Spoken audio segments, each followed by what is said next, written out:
Okay, well, let's start typing.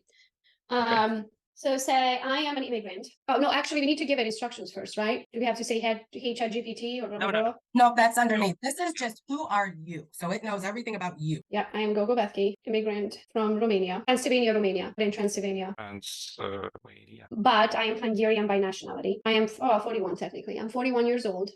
Yeah, married to Dwayne Bethke for 20 years. I have a note in my phone that says Gogo is Hungarian, but born in Romania. Because I could never remember. Like it's one of my iPhone notes.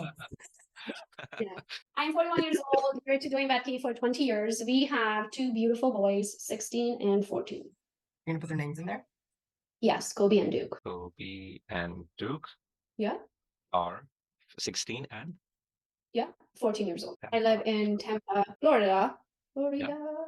But lived in, you might not know what FL is, so you might want to type out Florida. But lived in Michigan for the last 20 years. I feel like we need to do that in chronological order. Like, No, it will do it. ChatGPT it'll do will it for you? Okay. Yeah.